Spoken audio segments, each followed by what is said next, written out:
Hey guys, সবাইকে শুভ দুপুর। তো আমি বেসিক্যালি বেশি টাইম নেবো না, ডিউটি আসার পথে দু একটা কথা বলার জন্য একটা ভিডিও বানানোর চেষ্টা করলাম জাস্ট। তো একটা বড় আপডেট আসতে চলেছে, কেউ ভয় পাবেন না, তবুও সচেতন হওয়া দরকার। ব্যাপারটা এটাই হলো যে আগামী দিনে আমরা অনেকটাই সংকটের মুখে পড়তে চলেছি।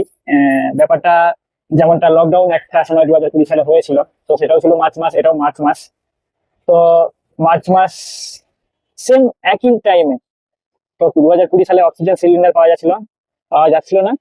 আর এবছর মার্চ মাসে গ্যাস সিলিন্ডার পাওয়া যাচ্ছে না। তো সবাই জানি খুবই ক্রাইসিস চলছে। তো সেরকমই জ্বালানির যে কোনো জ্বালানির খুব সংকট দেখা দিতে চলেছে, যেটা নিউজ চ্যানেল মারফত বা সোশ্যাল মিডিয়া মারফত আমরা আপডেট অনেকেই পেয়ে গেছি হয়তো, বা অনেকেই জানি। তো লকডাউনের পথে হাঁটতে চলেছে দেশ হয়তো, বা মানে সত্যি কথা বলতে এমন সংকটে হয়তো আমরা আগে কখনো দেখিনি। তো আগের বছর আমরা খেতে পাচ্ছিলাম, তো এটা কিন্তু আহ, ঘরের বাইরে যেতে পারবো, হয়তো হেঁটে যেতে পারবো, কিন্তু তেল বা পেট্রোল ডিজেল যাই হোক না কেন, সেগুলো না থাকলে আমরা বাইরে যেতে পারবো না, বা কোনো ট্রান্সপোর্ট চলবে না। সেদিক থেকে কিন্তু খাবারের দিক থেকে কিন্তু আমরা অনেক সংকটে পড়তে পারি। তো আরো অনেক কিছু ব্যাপার রয়েছে, একটু আমরা যদি সোশ্যাল মিডিয়া বা নিউজ চ্যানেল গুলো ফলো করি, অবশ্যই আপডেট গুলো ভালো করে পেতে পারবো।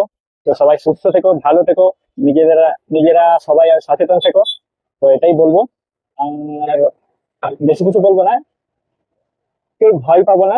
যেটা আমরা নর্মাল সিচুয়েশনে 100 টাকা খরচ করতাম, তো এখন সেই সিচুয়েশনে নিজেদেরকে আগে থেকে সচেতন হয়ে যাওয়া দরকার, যে যাতে আমি যতটা পারবো ততটা সাশ্রয় করে চলতে, যতক্ষণ না সিচুয়েশন আন্ডার কন্ট্রোলে চলে আসছে, তাই না? তো ভালো থেকো সবাই, সুস্থ থেকো, এইটুকুই। Tata, bye bye.